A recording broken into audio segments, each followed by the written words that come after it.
they whispering and stuff, and like, what the fuck are they whispering for? They were like, well, they threw away his Satan book. I know the fuck y'all didn't just throw Lucifer's Satan book away. I know the fuck y'all didn't just throw the book of spells away. Y'all just stole from Lucifer. Y'all just stole from the devil. Like, y'all for real? Like, this is really what y'all doing?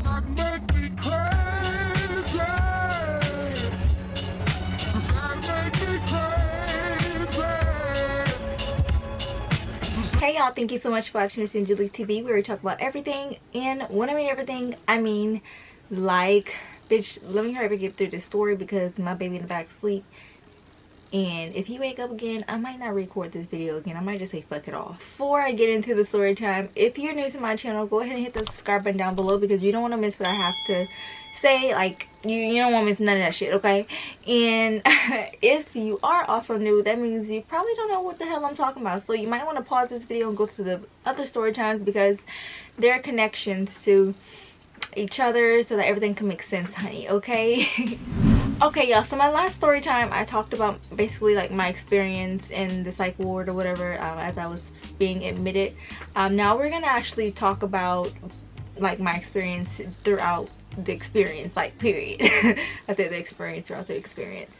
Y'all know what I mean. So I'm gonna real quick run y'all like some of the characters, some of the people that I met. Well, they're kind of characters because it's story time, whatever, but I named them some different names because either number one, I don't remember their real name, and number two, if I did remember the real name, then why the fuck would I tell y'all? So we got Michaela, that was the roommate. We got Rod, he's like really tall, he was a singer too, like he was real goofy or whatever, but he was real nice. We also have this goofy dude, he was just a class clown and he was just being him. And then we have the murderer. He was a Hispanic guy, chunky, had tattoos all over the place. I say he's a murderer because we're gonna talk about that in story time, okay? And then we have this other guy, his name was Gabriel, and I'm gonna actually say his real name because that's my husband's name. So that like really was significant to me because his name was my husband's name. But he was a Hispanic guy, he was real short. And then we have this other dude, we're gonna call him Satan, and we'll get to the reason why we're gonna call him Satan. Then we have the mom. She was like the mom of the place, but she was in there her damn self, but she was like really motherly. She was a really older lady, probably maybe, I want to say maybe 50s or something like that. I don't know, we're just gonna call him Chubbs because I don't know what I should name him, but he's significant because he was in the waiting room with me as well, as I was being admitted and stuff like that. And then we have the a girl, we're gonna call her Melissa. She had schizophrenia. She was really young as well, and she's really significant, so remember that name. What did I name her? Rena. Let me just put this down. Rena, cause girl, like, and then we have the staff that's just gonna call all them bitches because it was some bitches, and that's just the name of the staff because they were just some bitches, period. Alright, so now that we have the girl, I was scared, I thought I wasn't recording for a second. Whew. Lord Jesus, because I sure was about to say fuck it all and was about to go to sleep. Now that we're going back to the story time of the last one, this is after the first night of me. I slept there Thursday night, and then this is Friday morning waking up. And so girl, I woke up in pain because I was breastfeeding still. My son Junior, he was only like 3 months at the time, so I was still nursing him like exclusively, so I didn't have my pump at the time. I was, you know, waiting for that shit to come, but we're gonna get to that part. So I woke up to the nurse waking me up to tell me to go take my medicine. And also after I took my medicine or whatever, I had got on the phone and I called Gabe and I'm like, babe, like, where is my pump? Are you bringing it? Like, what's going on? Because like my titties feel like it's about to explode, and that ain't what's up. Like, I don't want to start catching no infection and start feeling sick, because you could legit catch an infection. Like, I've had them before, and I said them, okay, so that means more than once. Yeah, it ain't fun. So yeah, I was really like concerned about that, but he did eventually bring it, and I had to like literally wait, like sit in a room with a person to, we're gonna get to that part. But yeah, I was able to pump a little. Somebody was like literally had to walk with me, like one of them bitches, one of them staff. It was staff members, mainly was females, and it was a female. She just walked with me to this random ass room and was like, okay, you can pump right here. And she, I guess because of the cords and stuff, they have to watch me just in case I try to kill myself. I don't know, some stupid shit, but it was real uncomfortable. I had to pump some milk in a room of, I had to pump milk in a room with a person that I didn't even know. Like my titty all out and I don't even know her, and we just having like a random ass conversation. Like I'm not just pumping milk out my titty, like real weird, but I have to do what I have to do because my titties was on fire, okay? So later on we had to get in line for breakfast, and it was like real childish, y'all. We literally like kind of walked in line to the cafeteria. We had to walk outside, and then they had a little sidewalks. It was really childish as fuck, but that's what we had to do. And the food was I mean, I could tell they tried. Like they had pancakes and stuff, but the taste was not. And I don't really eat everybody's food, and I'm supposed to be picky. Even in high school, like I would never eat the food. I would just eat the shit out the vending machines. I'd probably get like some hot chips and like a sweet tea or something like that, like real junky. But like I just was not gonna touch that cafeteria food until I got to high school. Actually, I'm sorry, when I got to high school, they did have like these spicy chicken tenders and like slushies, but that was the only thing that I could really see myself eating. So like I said, I could tell they tried, but the just taste wasn't just there, so I really wasn't really eating it. But probably ate like the fruit or something. I ate something, but I didn't eat like the main shit, especially if it was meat. Like I definitely don't eat everybody meat. Like I'm real picky about meat. I'm real picky about it.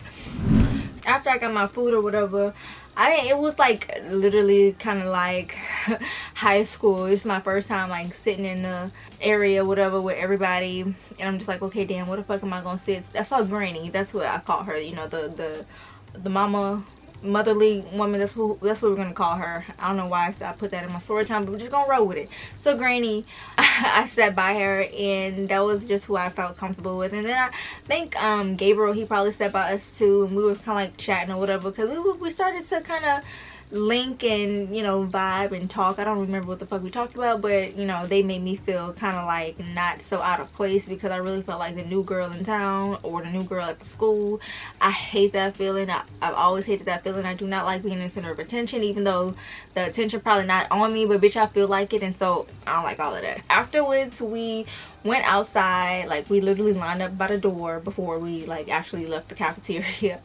Everybody lined by the door and threw their food away, and then one of them bitches, the nurses, she had like a backpack, or not a backpack, but like a little ice cooler little thing in where you put like to make stuff keep cold basically. But she had cigarettes and tobacco and stuff like that. People who had like cigarettes or bought cigarettes with them, like they had it like marked, everybody had their name on there, and they were passing them out to whoever wanted to smoke their shit.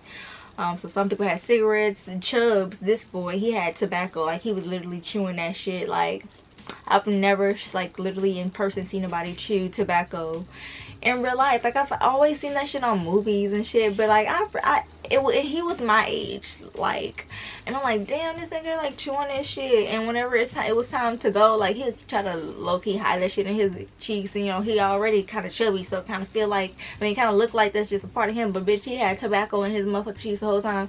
Like, girl, yeah, it was a real ghetto. But everybody was just standing out there smoking their cigarettes and stuff, because, you know, after lunch or after breakfast or whatever it was, we would have a little smoke break for a couple of minutes, and then we'll go inside. So I'm just standing around trying to fit in where I could fit in, and looking real stupid, I'm sure, because I felt real stupid. But I'm just walking around. I ain't smoking no cigarettes. I don't smoke none of that shit. So I was just walking around, just looking at everybody smoke their stuff and talk to whoever they were already cool with, and just trying to I don't know.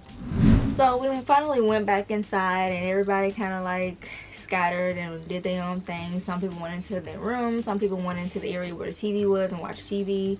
Some people got on the phones, and some people also went into the area where they had like games and books and stuff, and like crayons where you can color. And so that's where I decided to go, because that's where it looks like the cool people was, like the goofy guy and the tall guy, and then some of the other chicks, like they just looked like they were just a part of the cool crew. So it was Rena, it was Gabriel, they were all and also my roommate Michaela.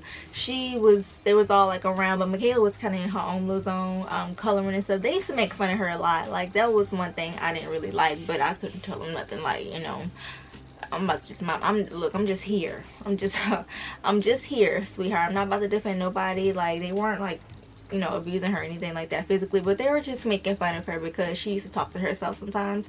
And like I said, she always thought people was trying to like drug her and stuff like that, if you watch my other story. So yeah, that was that. So I just kind of like ignored it or tried to act like I didn't see it really. So I just decided to eventually, after we finished playing a couple of Uno games, I just went ahead and sat down, because at this time it was time for me to pump again. I was waiting for another person. Like, I had to literally request a nurse, and then even though the motherfuckers wasn't doing anything, they literally made me wait at least about 20 minutes minimum before they were like, okay, no, not even 20 minutes, I'm gonna say 30 minutes minimum. I don't even know why I gave them that much, in order for them to like actually come get me so that I could pump. Like, it was ridiculous. So I'm just, you know, just sitting around waiting for them to decide to figure out who gonna watch me pump my titty out and shit. So I just couldn't help but to just listen to other people's conversations. Chubb's over there arguing with girlfriend and shit. Murderer guy, he's over there talking about how he murdered people. Rena, she was over there asleep. Like, she was always sleeping. I think well, I know it was because of the medication that they were giving her. Like, she was always asleep. Like, if she wasn't asleep, she would sleep, bitch. Like, for real, she would be in a chair asleep. She would just always be asleep. Granny was in the chair minding her business, just doing her own thing. And me, I was just outdone because I still didn't have my pump. I'm just my titties are leaking. I'm like putting tissue and shit like in my breast, because whenever you be ready to pump and you don't pump whenever it's time to pump, which that milk coming out one way or the other, even if it's a slow leak. So I'm leaking on and everything, and just trying to keep it cool while these motherfuckers doing whatever the fuck they want to do and not paying me and my titties no mind. So annoying. That was one thing that annoyed the fuck out of me about that place, because they didn't give a fuck. Okay, they didn't give two fucks at all. So they took so long, I said, fuck it, let me just go and hop in a shower and just try to pump this shit out. Because sometimes whenever you take a warm shower, you know, it kind of relieves it a little bit, and you can like squeeze them out a little bit to kind of like get it to loosen up, or you know what I'm saying? If you're a mom or you've been through that, you know exactly what I'm saying. So I took a shower. That was my first time taking a shower, and I really did not want to take a shower, but I had no choice but to, because then it was really weird. Like, the shower that was in the room, it didn't have an actual door. It's just like a fucking curtain, and then it was real hospital-ish, and I hated it. But the hospitals have doors to the bathrooms. They didn't have doors to their shits. But I did that, and whenever Gabe brought me my pump, he also brought me some changing clothes, so I was able to get into some clean clothes. And I mean, I felt a little better minus the fact that I still wasn't the fuck at home with my kids and family. So after I got out the shower, I took my medicine, and they also had me drinking these boosts, because, you know, my doctor felt like I was so underweight and stuff like that. So they had me drinking boosts along with my medication. And eventually these hoes had me in the room with another person to pump. Finally they decided to let me pump, and just it was always a new person. It was never the same person. It was always somebody new, because they were always relieving each other from different shifts and stuff like that. So it was always somebody new, and most of them were like of some type of African descent. I don't know, but they were really aggressive and rude, and I don't know, maybe they just how they are, but bitch, I don't like it. Just stop. I don't like it. So y'all need to stop that shit. They ain't cute. So boom, lunchtime came. We did the same drill, lined up, got lunch. Shit's still nasty. Nothing I can think of that I can just say that it was just good. So I can't think of nothing that it was good. So we do the same drill. After we come back from lunch, we finally at the tables again, and you know, talking, and everybody, some people get going home, getting called, and some people just, you know, still there like me, of course. And I just heard people just like laughing and kind of like whispering, and I'm just trying to figure out like what the fuck, like why are they doing this. And you know, remember the Satan dude? Okay, so I called him Satan because I don't know, he practiced that, he did something, and I say that he's a Satanist or something like that because he had a book that I forgot what it was called, but it had something with Satan in it, and the devil or some shit. And it was obviously like a Satan book, basically. So they were whispering and stuff, and I'm like, what the fuck are they whispering for? They were like, well, they threw away his Satan book. I know the fuck y'all didn't just throw Lucifer's Satan book away. I know the fuck y'all didn't just throw the book of spells away. Y'all just stole from Lucifer. Y'all just stole from the devil. Like, y'all for real? Like, this is really what y'all doing? Like, how old are we? Y'all don't be playing with people like that. Y'all don't know what type of spells he could put on us. Like, what is wrong with people? So, after I realized what happened, I just happened to look over and I see Satan talking to them bitches, the staff, and I'm just like, yo, he over there snitching on y'all because he know y'all did something with his book. Like, he know that because this nigga, he was always like, when he first came in the place or whatever, he came after me and everybody saw the book that he was reading. Everybody was like talking about it or whatever, but just leave that man alone. Let him practice what he want to practice, and y'all do what y'all need to do and stay out that man way. They didn't want to do none of that. They didn't want to do none of that.